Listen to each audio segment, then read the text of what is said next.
Hey, um, okay, this is Zach, and I am with one of the coolest comic book knowledge people ever. His name is Xavier Mendoza. He runs a YouTube channel called GodzillaMendoza, and he has a ton of information about Deadpool, Spider-Man, a lot of the Marvel Cinematic Universe, and he knows comics all the way. So thank you so much for being here, Xavier. I'm really happy to be here. Thank you for having me on. Yeah, of course, no problem at all. So we both have something in common. That is that Deadpool is one of our favorite superheroes of all time, and now that Deadpool is really in culture these days, I figured that we could have a discussion about it. Oh, absolutely, yeah. I mean, there's a lot to talk about. Exactly, exactly. So, really quick, I have seen your Deadpool video on the video game. Yes. It's a very controversial video.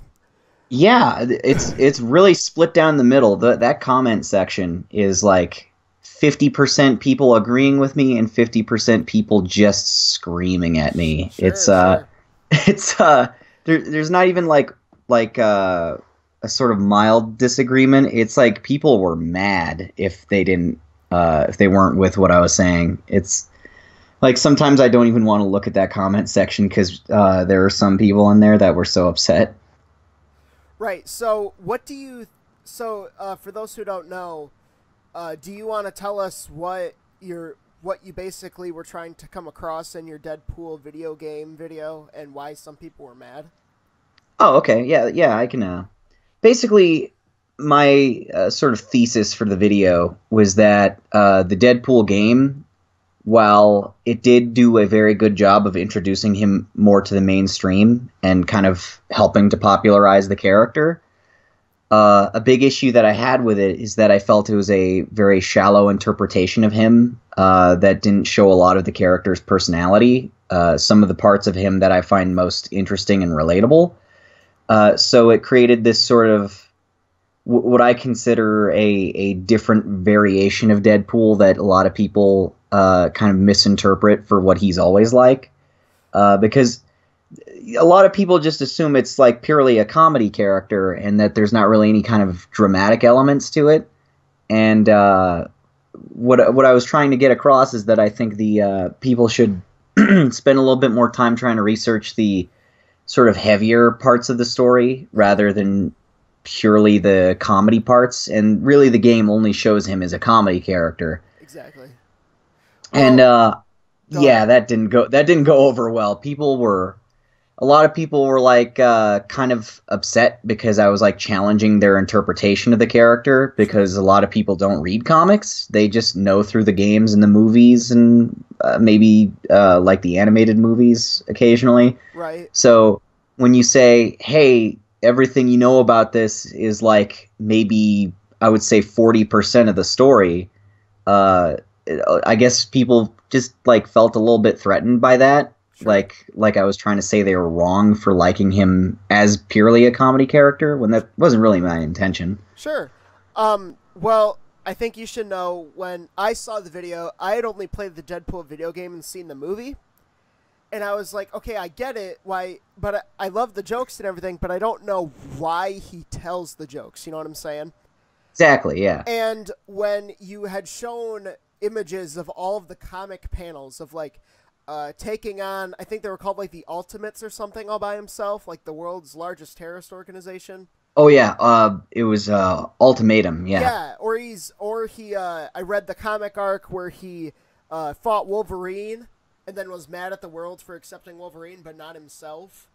I think that's one of the very first Deadpool stories I read, Okay. and it ironically was by the same writer as the game, Right, and I think yeah. that was what really got me into the character, was this really funny kind of wacky sort of like Looney Tunes fight he had with Wolverine, Yeah, but then at the exactly. end of it he just they like there's just a whole issue that's just them having a conversation while Wolverine is tied up, where it's really interesting. Like you'd think that would be boring, but the way they're both their personalities kind of clashed, uh, you find out that like Deadpool has a lot going on as a character, and that was really compelling to me. So I was like, I definitely want to see more of what this guy's about, because it seems like he's not just like just a goofball. Like it was, I think maybe 2007 or 2008 when I read that, and I think I've been a fan ever since.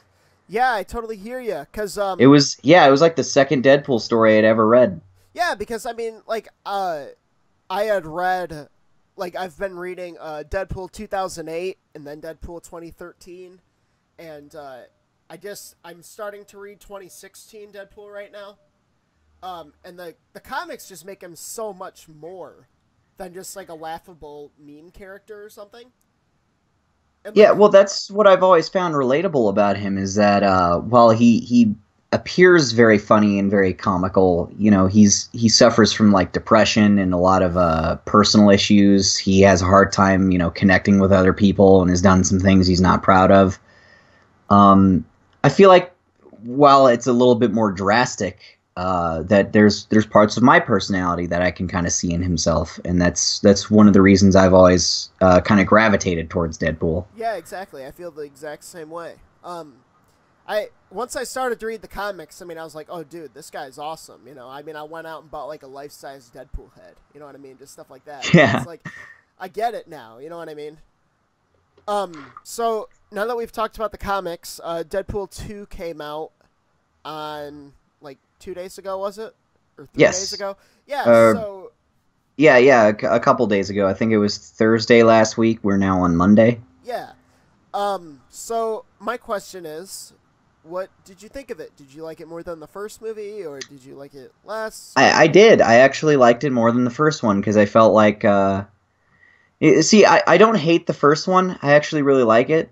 I just think that they had to kind of tone down some aspects of the character, because it was like, you know, his big debut before the world, and I feel like the character is just so weird that it's kind of hard to, like, you know, introduce him to a mainstream mass audience that way. Right. So I feel like their intention was to kind of ease into it. So we see a little bit of his more dramatic and dark elements in the first one, and then with Deadpool 2, they kind of kicked that up a little bit further. And I really appreciated the way they handled that, because it kind of helped ease people into liking the real Deadpool a little bit more. Sure. And yeah, there's still work to be done with it, but he feels less like Ryan Reynolds in a Deadpool costume and more like just Deadpool, and that's what I really appreciate. Yeah, I can totally agree with you on that. The part that really got me was like, I feel like Deadpool and Vanessa's relationship felt a little bit more real in the second one in the beginning. Oh yeah. And then when she gets shot, I mean, I was just like blown away, and I'm like, is this actually happening? You know what I mean? Like, Yeah. it was so surprising to me, and like Deadpool got really sad. You know what I mean? And he like wasn't telling jokes, and he was really depressed, and he was trying to kill himself and everything. And it But was well, like, I think it was a brilliant decision to combine Vanessa's character with another one from the comics, essentially. okay, yeah, I was gonna ask you what. I was gonna ask you what that was. So is there like a Vanessa in the comics? Yes. Okay. So, basically, the movie version of her is like a combination of two different characters from the comics, which are very different. You see, originally, Deadpool was like, before he, you know, became Deadpool, he was just Wade Wilson, mercenary. He was dating a prostitute named Vanessa. And their relationship was a little bit more one-sided, where she liked him more than he liked her. And he found out he had cancer and then left her. And she actually discovered that she had mutant powers, and then ended up joining with a lot of like mutant extremist groups, because she basically imagined Mystique, but instead of only being able to copy appearance, she could also copy other people's powers. Okay. So she could essentially be anybody. And she ran into him again during like Deadpool The Circle Chase, which is, I think, his first solo story. And yeah, it's it's a little bit less of like a happy relationship there, but Okay. eventually they do end up back together again, and she's killed off by Sabretooth. Oh no. Yeah, and another character that you might have recognized from the game is Death, which is Yeah, totally. like the cosmic entity of death. Like the literal interpretation of it is just a woman named Death, and she falls in love with Deadpool because he's this sort of forbidden fruit for her because he's immortal, Right. and that's something that she doesn't quite come across very often as someone who can't die. So Exactly. she becomes kind of infatuated with him, despite the fact that he's himself, and he starts becoming suicidal because he wants to be with her. Exactly. So the movie did this really clever thing of combining those two characters. Like Vanessa is now the new Death, where in order to be with her, Deadpool has to die, Sure. and that's why he's suicidal. And I think that that's a pretty brilliant decision to kind of mainstream that, because yeah, introducing a secondary love interest for the second film would have been weird. There's I'm never one of those guys that gets angry when they change things from the comics, because I understand that there are different media formats and different storytelling mediums. Sure. So in order to like comic books are really long form storytelling. They can tell the same story for 75 years and still be trying to figure out ways to make it interesting. Right. But with a movie franchise, you get it in 2 hour increments every 2 years, at least. So you have to kind of parse that story out into much smaller chunks. And I understand the reasoning behind condensing a lot of things or simplifying a lot of things. So I think that was one of the decisions that I really liked. I also really enjoyed Cable being a sort of a villain role in the Yeah, second one. that was really Thought unique. yeah, that was cool. Because him and Deadpool have always been fighting, so uh, yeah. Um. Okay. Here's a quick question before we move on.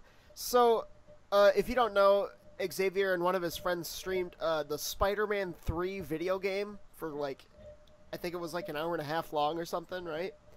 Oh yeah. So your most viewed video is the Spider-Man 3 video, right? On the Uh, retrospective of yes. Spider-Man. Yeah. Okay, so while you were streaming it, you said that you were way too hard on the game in the retrospective.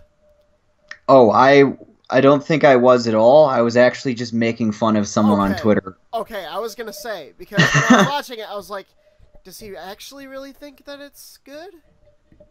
No. Okay, okay, because I was just thinking to myself, like, I mean, I've tried to play it, but it's just such a mess. Yeah, so there's this other YouTuber who's known for mostly Spider-Man content.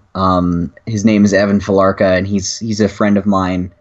And I like to poke a lot of fun at him and like kind of play up this sort of rivalry with him on Twitter. Okay. And he's very because he has a lot of nostalgia for that game, and it was like one of his first introductions to Spider-Man, so he's very forgiving of it. Okay. And there was just this running joke throughout that stream where every time we saw something that was really hilariously broken or really bad, we would go, "Yeah, this game's underrated. I was too hard on it."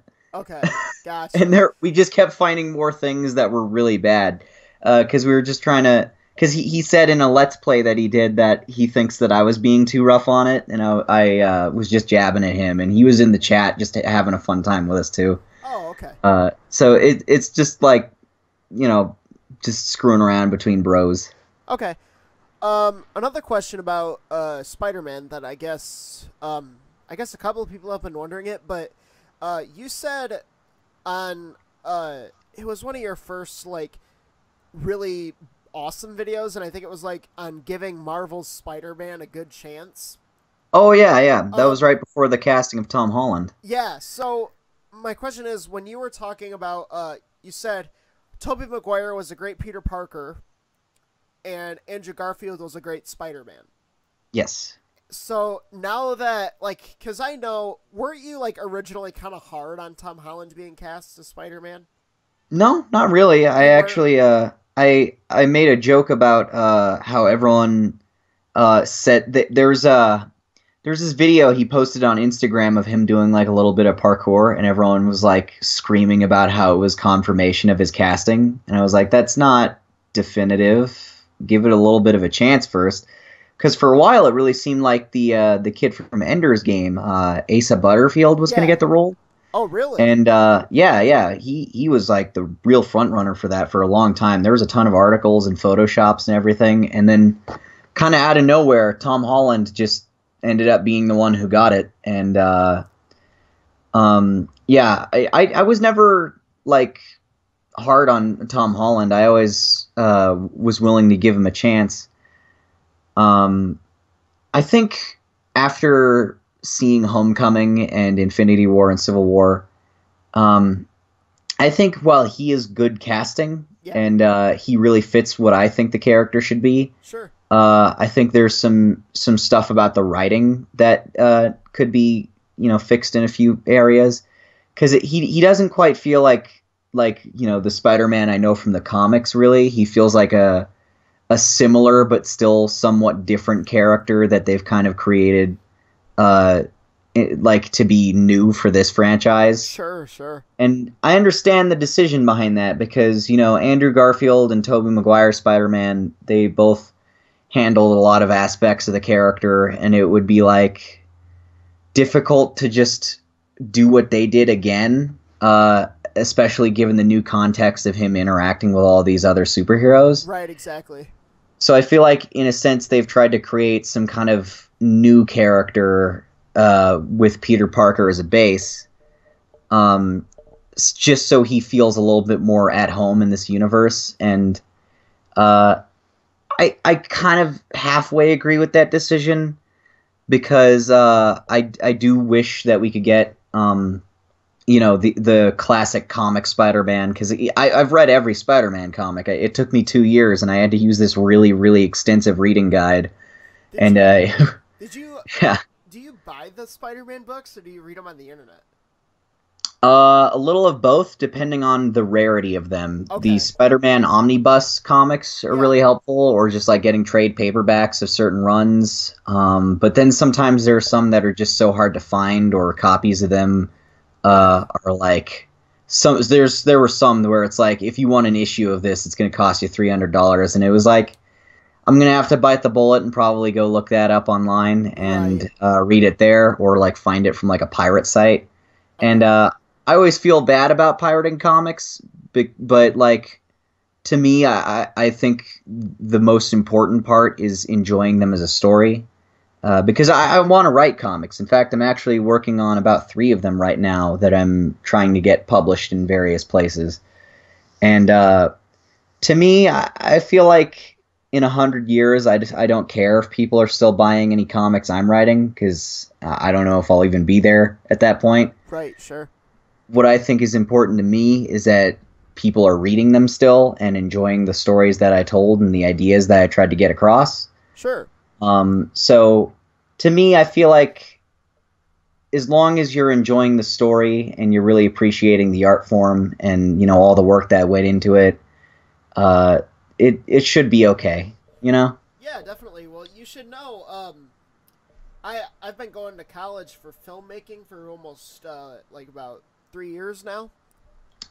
That's awesome, dude. Yeah. I just I'm doing the same thing. I just finished my first year.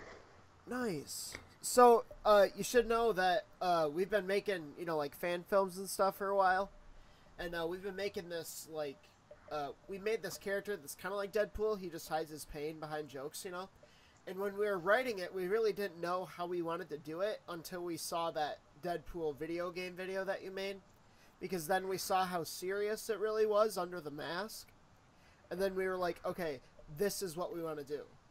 So That's awesome. So you should know that the videos, even though you get a bunch of hate on them, like they're inspiring things that are outside of the video itself. I think that's the thing that keeps me going a lot, is like, not everyone's gonna always agree with me, because I have some. I mean, I don't try to be like contrarian or anything, but sometimes I have some controversial stances about this nerd stuff, Sure. and sometimes it works out, and people are like, "Wow, he has a point there." I think what I'm really proud of is my Arkham Knight review, Yeah, that's a good because one. I took a pretty hard stance that that game could have been a lot better than it was, and it was a 52-minute review split up into two parts, and surprisingly, a lot of people were on board for it, and I didn't really get any hate on that one. Um, so it's kind of a gamble, but at the end of the day, I still feel like no matter what, as long as I just speak my mind and not what the popular opinion necessarily is, it still resonates with people, and stuff like the fan film you guys are working on, like stuff comes out of that, Yeah, and I appreciate being able to contribute in a way. of course. All right. So, uh, when we were talking about Andrew Garfield being Spider-Man earlier, and how you said that he didn't do a good job as Peter Parker, but he did a good job as Spider-Man. Yes. So, do you think that Tom Holland has taken that role, and now do you think he's the best portrayal of Spider-Man? And before you answer that, there was another quote that I think you said where you said Tom Holland feels kind of like a Disney Channel version of Spider-Man and like Spider-Man Homecoming. A little bit, yeah. It But feels a little bit more geared towards kids. yeah, I feel like I was watching it and I thought to myself, it does almost seem like a Disney Channel movie, but I think it's because of the soundtrack. I think that, and then also some of the lighting decisions, like a lot of it starts to look like some of those Disney Channel sitcom shows with the way they film everything in the high school, and Yeah. I it feels a little bit less cinematic to me than I feel like it could have been. Um, and that's one of the reasons I actually, because I just rewatched the Sam Raimi Spider-Man films the other day, and I really appreciate how hard those try to be like actual movies. Sure. Like with like a lot of deeper themes and a lot of subtext and a lot of thought put into the shot decisions. Like to me, those are the kinds of movies that I think should be winning Oscars. But then sometimes the Marvel Cinematic Universe feels like it tries to be a little less than that. It tries to be just enough that it can get across this story and make a lot of money, but like not be too much deeper. And I don't know. I feel like Spider-Man: Homecoming suffers from being a little bit of a sort of shallow movie. I Sure. feel like they could have done more with it, Yeah, I can agree with that. but I think that's the thing, though, is that it's also the start of its own trilogy, and that it might be able to, kind of fix itself with a sequel that starts to delve deeper into what it was trying to say. Sure.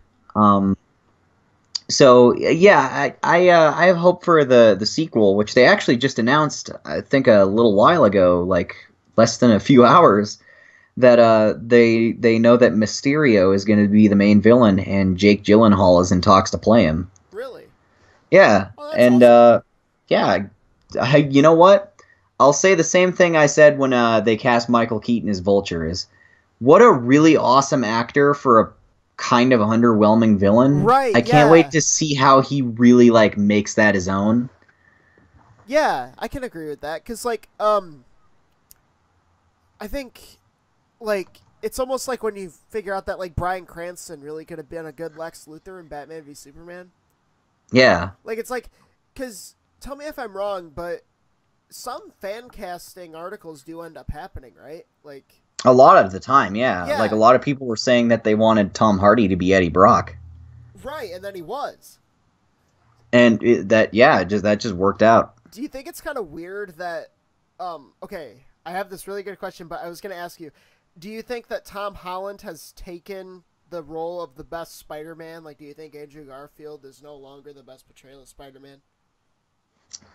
Well, I think in terms of actually like being Spider-Man rather than Peter Parker, Yeah, that's what I'm talking about. um, yeah, I think I don't know. I feel like it's kind of apples and oranges at this point, because they're both doing such different things. like Tom Holland Spider-Man is a little bit less aggressive. I feel like he's not quite as confrontational. Right. He doesn't directly hit as many people or really at all, and Uh-huh. he's uh, I feel like there's just a lot more innocence to that version of the character, and with like Andrew Garfield's Spider-Man, there's I don't know, there's more of like this kind of like joy behind how much of like he's kind of he kind of looks at being a superhero like it's a party and he's having a great time with it, Right. while as Tom Holland Spider-Man is kind of afraid of it and like Yeah. just kind of like awkwardly fumbling through. And they're both, I feel like, in a way that neither of them are exactly what Spider-Man should be, but they both come close for very different reasons. Sure, I can agree with that. It's just such a complicated character to get right that all three actors have kind of done different pieces of it really correctly, but never. I don't think anyone's got the full package yet, Yeah, I can and agree with that. that's because it's again, it's when you have a character that's being written for pushing 55 years. There's a lot of development behind that, and like a lot of different ways you can interpret everything that's been there. Um, so, like to me, I think Spider-Man is like he's never been done 100% perfect yet, Sure. but every actor does something really right, and I don't hate any of them so far. I think every Spider-Man has been a good Spider-Man, but for different reasons. Okay. Uh, So that's my take on it. sure.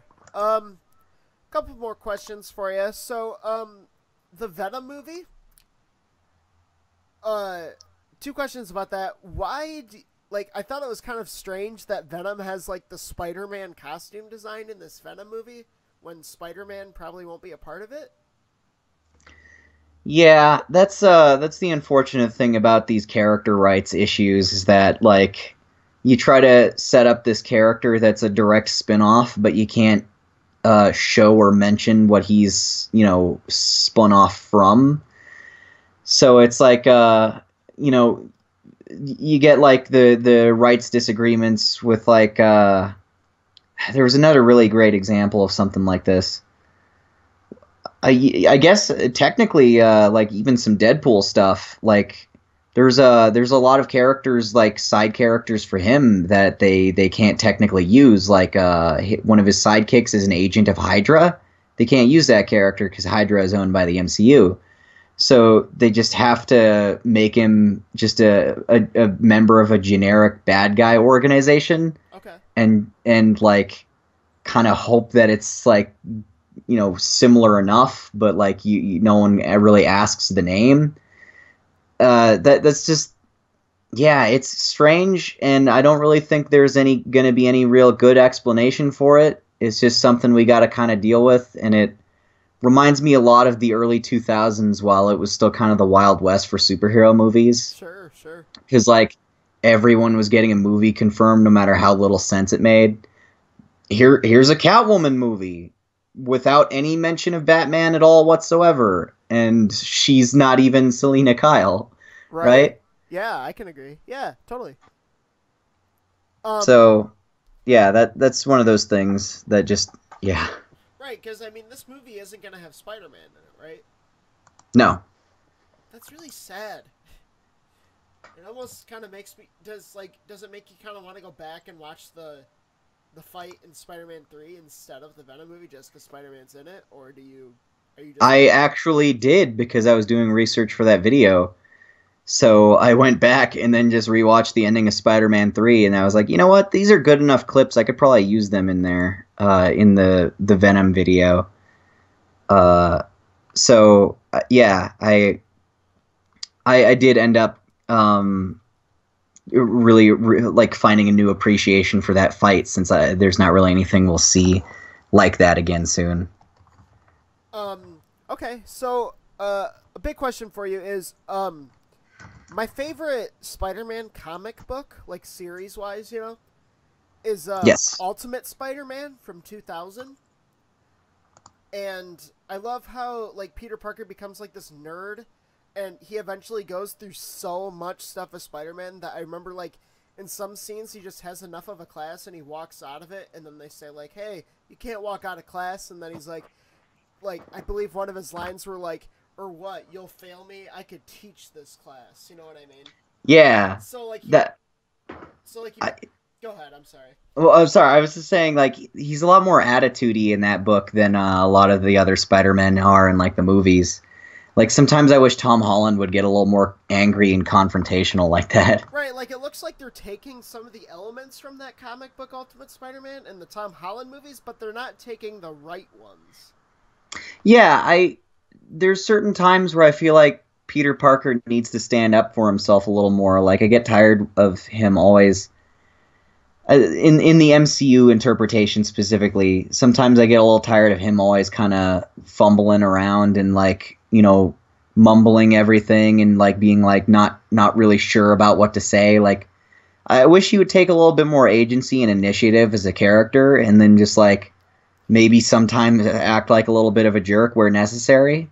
Yeah, because yeah. Do you remember when it was like in the 4th volume of Ultimate Spider-Man when Harry stabbed his dad in the back when he was the Green Goblin, and then how Nick Fury came and he was like, "Oh, we'll take care of all this," and like he wasn't taking any responsibility, so Spider-Man got like super pissed off at him and was yelling at him and everything. And I mean, there's like scenes where Spider-Man gets so mad and he just like punches people in the face out of anger in Ultimate Spider-Man, you know? Yeah, yeah. I just wish that we could get more of that in the movies, because like, I mean, that's just pure character development from somebody that's like wants to just stay out of trouble and then comes into somebody who like just punches people out of anger. You know what I mean?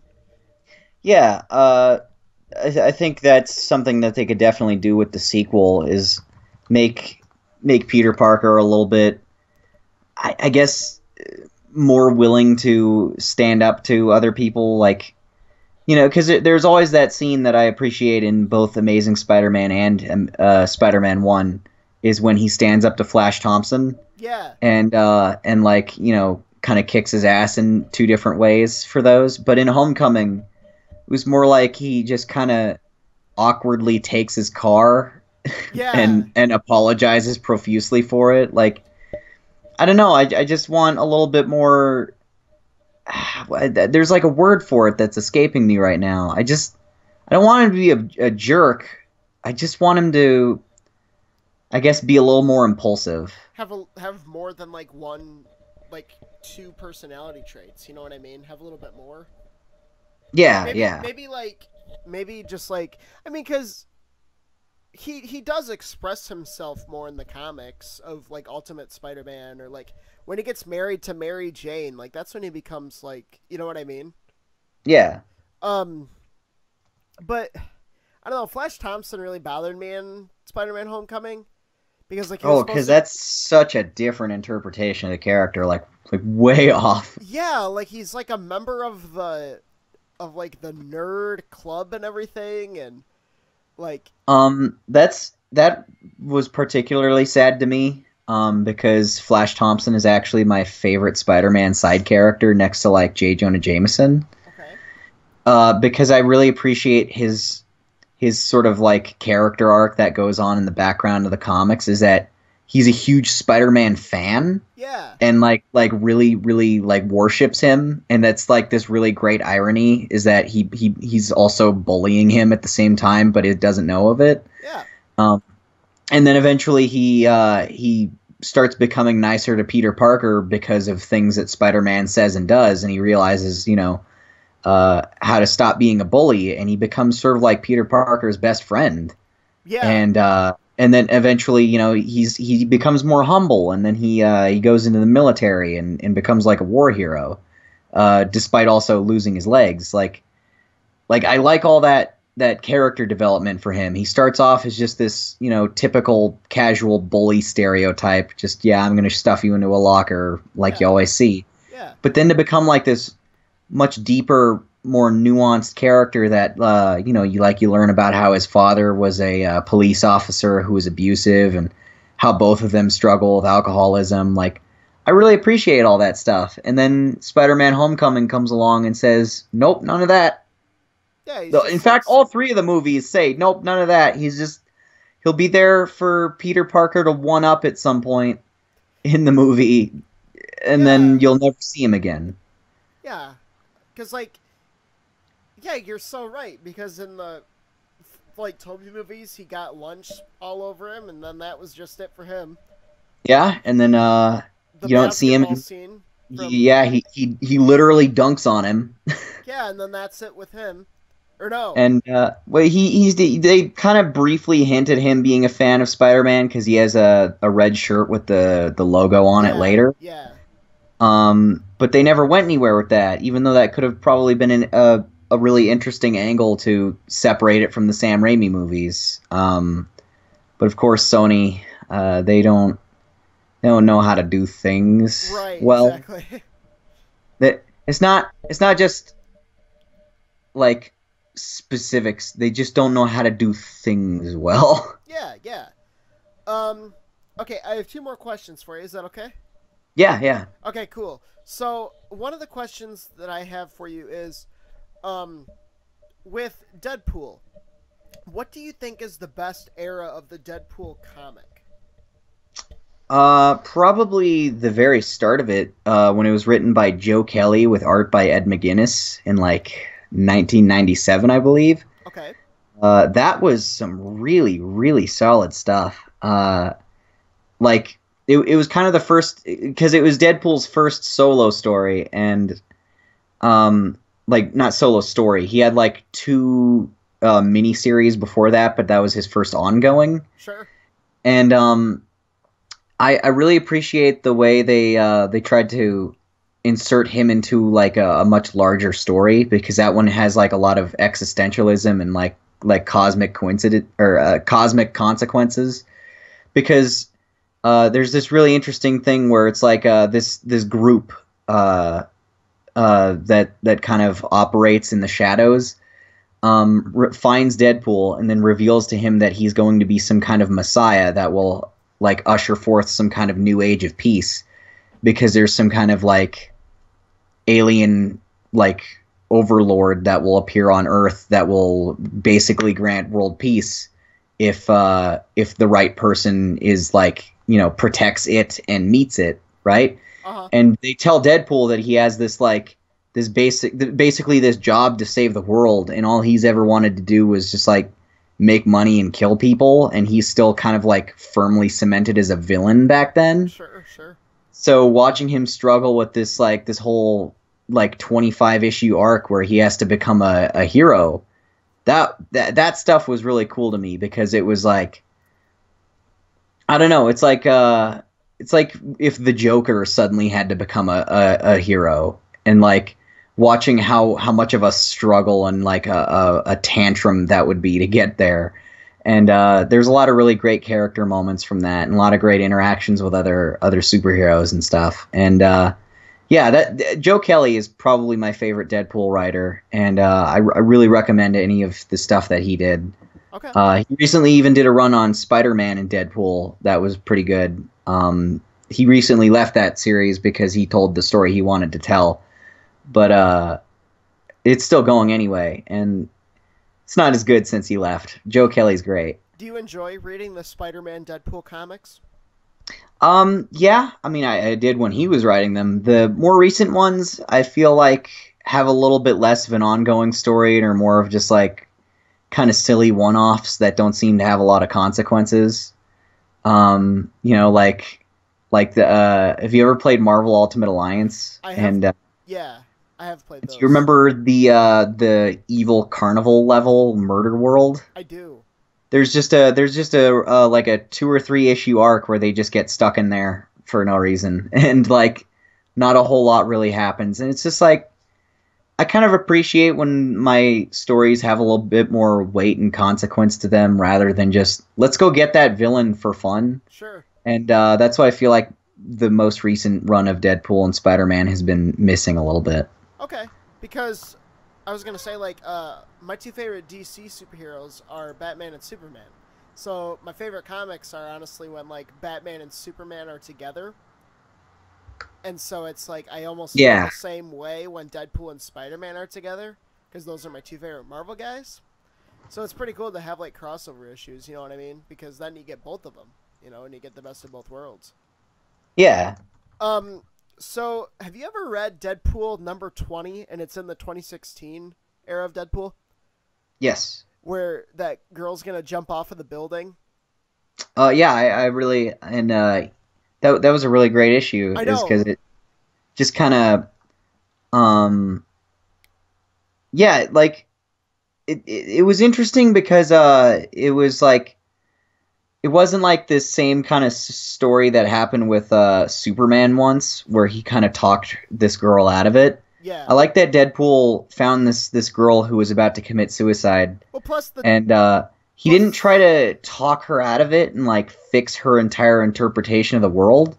Instead, he just kind of like tried to keep her busy long enough for the night so that she wouldn't do it, and then gave her off to like this mental health facility to help her get the actual help that she needed, because he knew that he doesn't have all the answers and he can't fix that, but he can at least take care of her long enough to find someone that could. And I feel like that was really smart, and I really appreciated that. Yeah, because like I mean, he shows her how he deals with his pain. You know what I mean? And how he Yeah, deals with his stress.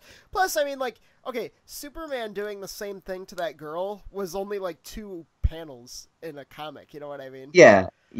That it wasn't like a whole issue. It was just like some. I think it was like some kind of side thing in one of the annuals for Superman. Yeah, it was. Uh, I have That, a that real that shows the differences in those two kinds of characters, though. Like Superman says, "Don't do it," you believe him, and everything's fixed. Deadpool says it, and you're like, "Well, I'm going to need some convincing." see. I have a really unpopular opinion about Superman. Have you ever read the new 52 versions of Superman? I've not, but I know a little bit about what happens in them. Right. So he's super young, like he's in like his late 20s for the whole series, and Mm. he's super. He's it's like, have you ever seen like Man of Steel and Batman v Superman, where Superman is like the Dark Knight but with Superman? Yeah, yeah, You know what I mean? uh, yeah. I have a really unpopular opinion about like the new 52 version of Superman and the Man of Steel Superman. I That's like my favorite superhero. Is the Really? Yeah, it is. I have a really unpopular opinion about it, but I love it because like I just I like my least favorite superhero is Captain America simply because of his personality. And Huh? Superman is just like the exact opposite of that when it comes to this new era of Superman that started in like 2011 or so, or like Yeah. 2012, because like he's a superhero that is kind of selfish because like he only hangs on to the people that he loves, and like when people mess with him or like they mess with his like fortress of solitude and everything, he gets really upset about it. You know what I It's. mean? And I like the decision to sort of humanize him a little bit more and make him a little less, perfect. yeah, exactly. Uh, That's what I I'm going for. I think Superman, to me, the best version of him is he is trying to be perfect, and he really wants to, but sometimes he gets tempted by doing stuff that would be questionable, Right. and it's always that struggle of staying on that path of being like what everyone thinks he is, which is this like amazing person. It's a lot of stress being the Boy Scout, and sometimes it's easy to lose your way, and I always like that conflict of trying to be Superman, because like sometimes he just wants to be Clark Kent, and Clark Kent isn't as perfect. Right, because I mean, like in the new version, like I mean, his what's his name, Jonathan doesn't want him to be Superman, Yeah, but his dad wants him to be whoever he wants him to be. You know what I mean? Like his dad is like, be whoever you want. So it's like he's in that constant struggle of like choosing which one to listen to. yeah, that's also kind of interesting. Is having to like deal with two father figures giving you these like completely conflicting sets of advice about what you should do with your life. Right, and Um, I think That's one of those things that makes me really want to check out that new run, is because I've heard about that too. right. Well, honestly, probably my favorite Superman issue of all time, or like the series, and I think this series is the reason why Superman is who he is now in like the movies and in the comics and everything. It's this 3-issue series called Superman Earth One. Have you ever heard of it? No, I haven't. It's like a 3-issue series. Like if you read the whole thing, it takes like maybe 40, maybe like 2 hours altogether to read the whole thing. Superman is 21 years old, and he is in college, and he moves into an apartment. He falls in love with a prostitute, and Wow. he gets a job as a football player. He gets a job as like a he uses his powers to make money almost, and there's like this guy that's abusing his wife, so he takes him to Antarctica and leaves him to die. Jeez. Like, That sounds like Earth One. yeah, right? It's like the Batman thing, you know? Like, Yeah. Batman Earth One? Yeah. I know Batman Earth One. There's a lot of he's a lot more like imperfect. Like sometimes he can't pick a lock properly, so he'll have to just kick it open. Right. Or sometimes he just falls off a building because his grapple hook didn't work and he lands on his ass in some garbage. And like, it's not trying to make him funnier, but it's just trying to make him a little bit less of that like ultimate perfect badass. Like sometimes he just kind of screws up a little bit. Right. So I understand with like having Superman be a little bit like more morally questionable would kind of fit right alongside making Batman not quite as like great at everything. Yeah, if you're ever curious about it, I would definitely recommend checking it out. Like, it's really short. Like, they stopped doing it after the 3rd volume of it, and it ended on a good note. Like, it's a good book. I would definitely recommend checking it out, because I think the book shaped what Superman is today. Yeah. It's kind of like what Deadpool 2008 was. Like, it just kind of, like, started the new era of Deadpool. Yeah. Because like I feel like the Joe Kelly run all the way through, all the other writers like Christopher Priest and Gail Simone and all those people who took that over, all the way up until the Cable and Deadpool version. He felt pretty much the same, but then like Daniel Way like really like took it in a very drastically different direction. I understand that, where it's like you could tell this is the more modern version. Sure. I mean, honestly, if we're gonna get real, like about, relation towards characters, like we had talked about how like both of us kind of relate to Deadpool, like joke and personality wise, right? Yeah. I guess why I relate to this new version of Superman is because I personally am an atheist in a religious family. So like it's not an easy position. Yeah, right. So like I've had people tell me to keep it a secret, and I've also had people tell me that I should be, like whoever like open about it. Yeah, right. So there's like this really awesome scene in Man of Steel where like his dad is telling him to keep it, he's like, you have to keep this, part of yourself a secret. But then he also, when he, sees his space dad, then he's like, you can be whatever you want to be. You know what I mean? Yeah. That's one of the great things about superheroes is that they're very unrelatable people that we still find ourselves relating to a lot. Yeah. Who'd have thought this guy who can move planets with his muscles would, so many people would find so many different reasons to look at him and go, that's me. That's something I love about these characters and this genre, is just that you get such amazing and fantastical situations, but there's still such a heavy human element built into it. Sure. So that's one of the reasons superheroes are so great. Yeah, like I don't know, maybe you just need to be like a special kind of person to connect to a movie like Man of Steel, Okay, so I got one big question for you, like a last minute thing.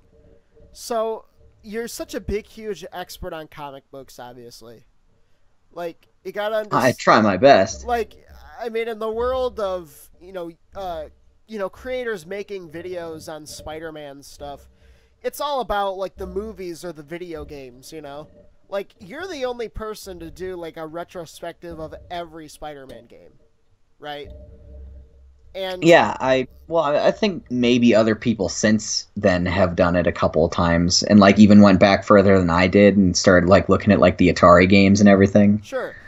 Um, well, something that I've noticed is like you bring the knowledge of your comics into the video games as well, so that gives you an even bigger perspective on it. So Yeah. Well, because one of the things I was thinking about when I started up these videos is like I feel um like a lot of people that review comic book based stuff, like the movies and the games and all that, they sure, only have like for the most part, a very basic understanding of a lot of the stuff in there. And I thought like it would be interesting to look at this from the perspective of someone who's like really, really heavily researched it sure, and can interpret it as like a pretty big fan of the comics. Not just like I'll read them when I can. Like I sat down and I was like, I'm gonna read every single one. sure. I have this uncanny ability now, and I've actually proved it a couple of times. It's really fun. If you show me a cover of a Spider-Man comic, I can tell you what happens in it just by looking at the cover. Okay, really quick. This is a very this is I've been trying to figure this out ever since I saw it. But there was a video that you made where you were talking about how Peter Parker has dark story things, right? Yeah. Like I cannot tell you how long I've been looking for this ever since I saw it. But there's this panel in it where he like is breaking this wood as you're talking about it, like he's like busting through this wood. Or Oh something. yeah. And then He's like ripping it in half. That was right around just a little bit before Amazing Spider-Man 400 when Aunt May was like terminally ill because of she had like a bunch of heart issues, and Peter was like trying his best to save her, and he was also really distraught because he thought his parents came back, but it turns out it was just a ruse to basically screw with him by the Green Goblin. okay, but it And was like Chameleon. it was he was hugging Mary Jane, and he said it's not fair or something. Yeah. Do you know what that is from? That specific issue. Yeah.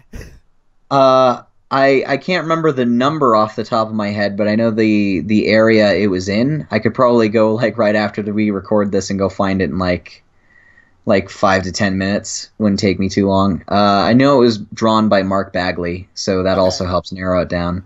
Is that like a part of the Amazing Spider-Man 1963 issue series? Yeah. Oh, Some of the very first stuff. Okay. Yeah, I'll find that for you if you want to read that one. No, it's okay. I can find it because now I know where it's at. Okay. But I thought that it was in like Spectacular Spider-Man or something, just because of the art style. Oh yeah. That's the thing is they end up sharing a lot of artists throughout the 70s and 80s when they had all these different series running alongside each other. But like for the most part, it's kind of you got to use a really complicated reading list to Sure.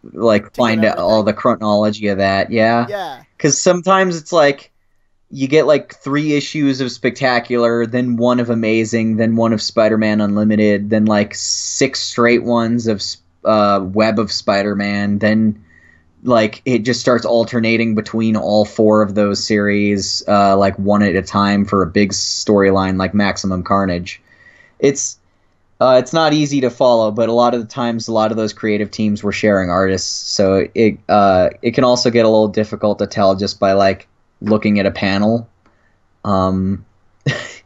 It's taken me a long time to be able to like memorize all this stuff. Sure.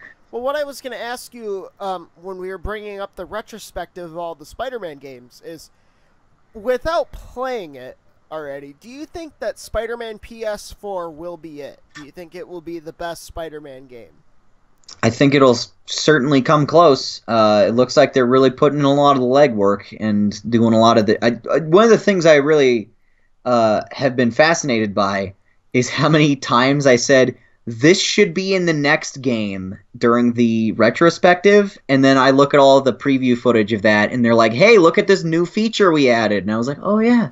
Yeah, it's like Where you got the idea for that? it's like the first time without the counter dodge thing of it, because like Yeah. it doesn't steal the combat from Arkham, like all the Amazing Spider-Man games did and everything. Sadly, it looks like it's up to you, I guess, but it also looks like there will be explosive missions. Yeah. I've gotten a lot of messages about that one. There's gonna Yeah, be ones where you defuse a bomb. yeah. I was like, oh no, they're still doing it. The bomb squad is back, right? I'm, it's destiny at this point, man. You know, you make a meme like that, and it just like takes off the way it did. You can't run away from it. Right. I mean, is there any Spider-Man game where you don't disarm an explosive? Ultimate Spider-Man 2005. That's it. That's the only one? It's the only one. I mean, in Spider-Man 3, you literally have to disarm it. Like, Yeah. electronically. It's so weird. There's the PS1 games. You have to like throw a bomb inside of a safe so it explodes safely and doesn't like take down the building. In the one after it, you have to find a bunch of keys to deactivate a bomb. Yeah, there's you have to go swing around the city in the first movie game and disarm them. It's like I think there's even one in Spider-Man 2 somewhere. There is. There's one in almost every one. I remember Ultimate Spider-Man for some reason was like the only one that just didn't have it. I know. So, real quick, I think you kind of mentioned it in the retrospective, but so we at least think that Spider-Man PS4 might be the best one, right? Yeah, we're hoping. Yeah, exactly. Do you think that? What do you think that the worst one is right now? The worst Spider-Man game. Either Spider-Man 3 or Amazing Spider-Man 2. Yeah, I can agree with that. Like, I think Amazing Spider-Man 2 had so much potential, but it's just like the pure laziness. Oh, everything about that game looks like it costs like $5 to put together. Yeah. It starts to come off as like a high budget indie game rather than like a AAA game based on a movie. Like there's so much jank everywhere. Like everything's like with Spider-Man 3, you could make the argument that it was their first time working with that kind of engine, and they were on like the next gen console for the first time, so they were still figuring things out graphically back then, and right. You know, they were just trying new things that didn't work because ultimately, like Web of Shadows runs almost on all of the same stuff that Spider-Man 3 did, and even reuses a lot of like animations and assets, but is a way better put together game. Sure. It's clear they were trying to figure things out. So I kind of excuse some of the technical bugs in Spider-Man 3 for that. But with like Amazing Spider-Man 2, it was just because they just didn't want to try. Yeah, because like the first Amazing Spider-Man game, like presentation wise and graphic wise and like web swinging wise, I mean, it looked really good. Yeah, it was pretty. Yeah, it felt like it had money thrown at it. Yeah, it did. But like with the second one, it's like you should see improvement, right? And then it just felt like everything took a little bit of a dip in quality. Yeah, because like I highly doubt you'll remember it. But it's the introduction to Kraven in the Amazing Spider-Man 2 video game where it says, go after the 4 thugs, and then when you go after the 4th one, there's a note taped on him that says, Spider-Man, I can help you, and it's from Kraven. Yeah. If you start out on this lamp post, and it says, like, attack the bad guys while you're just sitting on this lamp post, you know? Oh, yeah, I did that in the video. Yeah, you don't have to move. You just sit there, yeah, and they just can't do anything. And they attack the pole. It's hilarious. It's because the combat AI. Well, I mean, Spider-Man 2 from 2004 was smart enough to have like a way around that. Yeah, they'll throw like they throw bottles and rocks and stuff at you, and it like knocks you off the ceiling. Like it's such a small and little mechanic that really like helps it so you can't cheat like that. And Amazing Spider-Man 2 came out like almost 10 years later to the day and just didn't think to do something like that. Right, exactly. It's just amazing to me with some game development choices, you know what I mean? Yeah. And I mean, um, Insomniac chose this. Like, they weren't hired to make a Spider-Man game. Like, they were hired to make a Marvel game, right? Yeah. And then they chose it. Like, I mean, I think that's just dedication right there. Yeah, and I'm really loving the way everything is looking so far. The gameplay looks so smooth. I'm really interested to see what they're doing with the story, especially since it seems like they're being really hush hush about it. But Yeah. I have a feeling that Green Goblin is the main villain Oh, with because Norman Osborn? they've shown Norman Osborn before and like have like this whole thing where he's running for mayor. They can't have him in there and not have him be the Goblin. Like, come on. What kind of And goblin do you think, though? Do you think, like, the Hulk goblin or, like, the one in the, like the purple costume and everything? I hope the original one because I find all the gadgets and everything a lot more interesting than if he's just a big monster. Because that's the thing I like about Green Goblin is that he's like kind of in a sense, a little bit of a parallel to Peter because he's also a scientist and a nerd, Sure. and he builds his own gadgets. In addition to having super strength, but when he's just a big scary monster that shoots fireballs, it's just easier to outsmart him. But to me, 616 Green Goblin has always been more compelling, just because he's a little bit more of a planner and he's a little smarter, and there's more you can do with him. Sure. I feel like so. I'm hoping they go for that interpretation. Sure. So, I mean, there are more enemies besides Mr. Negative, right? Oh yeah, Shocker is for sure confirmed. They showed him like a couple of times now. Okay. I think Taskmaster is going to be there, which is a villain that Captain America used to fight a lot until Deadpool kind of stole him as a villain. So Taskmaster fights Deadpool most of the time lately. And he'll probably be in there from what I hear, and he'll be doing the bomb missions that I've been getting bombarded with messages about. Oh, okay. Puns. Yeah, right. Uh, Go ahead. I'm sorry. I think we got time for just about one more question. You bet. Just gonna ask, what's next? What's your evil plan? For me? Yeah.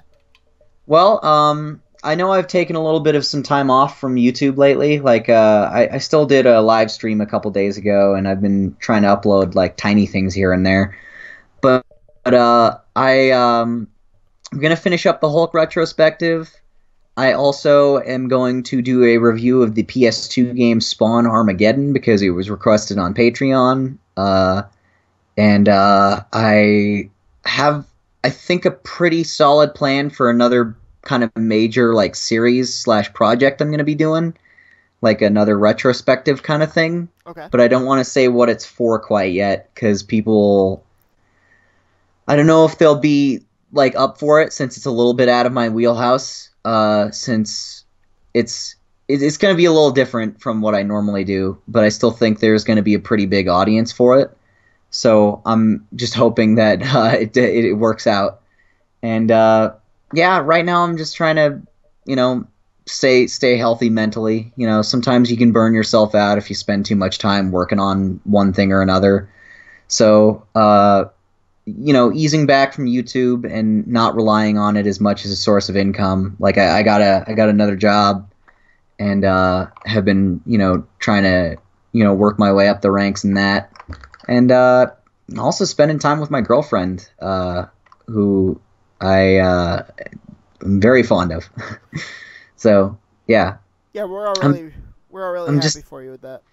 I'm just taking things one day at a time, and when I'm ready to come back and like start doing this, for sure again, I think I'll know. Yeah, well, we're all very happy for you, man, and we all, at least we really do love your content. We listen to it a lot, and we use it as podcasts for everything that we're doing. So, we really like them. Just so thank you. I appreciate that. Yeah, no problem. And thank you so much for taking like an hour out of your day to come and talk to us over here, and we really appreciate it. and it was. No problem at all. I think it's really fun to do things like this, and I'm honored that people out there actually think I'm interesting enough to interview for something like this. Yeah, of course. Um, So thank you. yeah, no problem. We'll give our our final goodbyes when this we stop recording here. But uh, yeah, just thank you again. We really do appreciate it. And yeah, thank you, man. I'm gonna probably head out about now, but I hope everything works out and Yeah, keep me informed. yeah, you bet. You don't mind if this gets uploaded to like YouTube and stuff, do you? Oh, absolutely not. I would be honored if you did. Okay, you're welcome to take this and upload it yourself too if you want. That's all right. How about I'll definitely tweet it when it gets uploaded, for sure, and probably show it in my Discord. Okay. Uh, yeah. So thank you. Yeah, no problem. I'll like message you the link to it. Fantastic. Thanks, man. Yeah, I got See you. you around. Yeah, I'll see you, man. Have a good night. Yeah, you too.